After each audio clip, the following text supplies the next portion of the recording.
ನಮಸ್ಕಾರ, ನೆಕ್ಸ್ಟ್ ನ್ಯೂಸ್ಗೆ ಸ್ವಾಗತ. ನಾನು ಪ್ರೀತಿಕಾ ಬಂಗೇರ.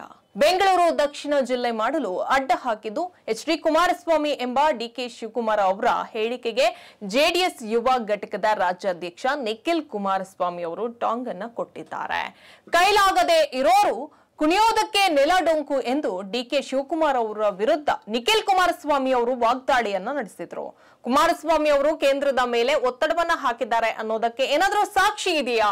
ರಾಮನಗರ ಜಿಲ್ಲೆಯ ಅಸ್ಮಿತೆ ಕಾಪಾಡಬೇಕು ಅನ್ನೋದು ಅಲ್ಲಿಯ ಜನರ ಬಯಕೆ. ರಾಮನಗರ ಜಿಲ್ಲೆಯ ಹೆಸರು ಬದಲಾವಣೆ ಮಾಡಿದ್ರೆ ಅದು ಅಭಿವೃದ್ಧಿ ಆಗುತ್ತಾ ಎಂದು ಕಿಡಿಯನ್ನ ಕಾರಿದ್ರು. ಸ್ಮಾರ್ಟ್ ಮೀಟರ್ ನಲ್ಲಿ ದೊಡ್ಡ ಅಕ್ರಮ ನಡೀತಾ ಇದೆ. 7,500 ಕೋಟಿ ಹಗರಣ. ಅದು ಬ್ಲಾಕ್ ಲಿಸ್ಟ್ ನಲ್ಲಿ ಇರೋರ್ಗೆ ಸ್ಮಾರ್ಟ್ ಮೀಟರ್ ಟೆಂಡರ್ ಕೊಟ್ಟಿದ್ದಾರೆ. ಎಲೆಕ್ಟ್ರಿಕ್ ಫೋನ್ ಮಾಡೋನ್ಗೆ ಮೀಟರ್ ಟೆಂಡರ್ ಕೊಟ್ಟಿದ್ದೀರಾ? ಇಷ್ಟು ದೊಡ್ಡ ಹಗರಣ ನಡೀತಾ ಇದೆ. ಹೆಜ್ಜೆ ಹೆಜ್ಜೆಗೂ ಈ ಸರ್ಕಾರ ಹಗರಣದಲ್ಲಿ ಮುಳುಗಿದೆ ಎಂದು ನಿಖಿಲ್ ಕುಮಾರಸ್ವಾಮಿ ಅವರು ವಾಗ್ದಾಳಿಯನ್ನ ನಡೆಸಿದ್ರು. ವಿಧಾನಸೌಧ ದೇವಾಲಯ ಇದ್ದಂತೆ ದೇವಾಲಯದಲ್ಲಿ ವಿಷಯ ಆಧಾರಿತ ಚರ್ಚೆ ನಡೆಯಬೇಕು.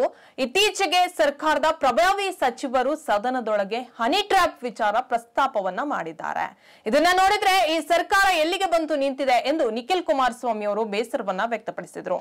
ಹನಿ ಟ್ರ್ಯಾಪ್ ಪ್ರಕರಣ ಎಸ್ಐಟಿ ತನಿಖೆ ನಡೆಸಿದ್ರೆ ಸಮಾಧಾನ ಆಗೋದಿಲ್ಲ. ನಿವೃತ್ತ ನ್ಯಾಯಾಧೀಶರ ಮೂಲಕ ಪಾರದರ್ಶಕ ತನಿಖೆ ಆಗಬೇಕು ಎಂದು ಸದನದೊಳಗೆ ಸಚಿವರೇ ಹೇಳಿದ್ದಾರೆ. ನಮ್ಮ ಪಕ್ಷದ ಶಾಸಕರು ಮಿತ್ರ ಪಕ್ಷದವರು ಈ ವಿಚಾರವನ್ನ ಸಿಬಿಐ ತನಿಖೆಗೆ ವಹಿಸಲು ಕೇಳಿದಾಗ ಸದನದಲ್ಲಿ ನಡೆದಂತ ಘಟನೆ ಸರಿಯಲ್ಲ ಎಂದು ಕಿಡಿಯನ್ನ ಕಾರಿದ್ರು. ಹೆಚ್ಚಿನ ಅಪ್ಡೇಟ್ಗಾಗಿ ನೋಡ್ತಾ ಇರಿ ನೆಕ್ಸ್ಟ್ ನ್ಯೂಸ್ ಕನ್ನಡ. ವಂದನೆಗಳು.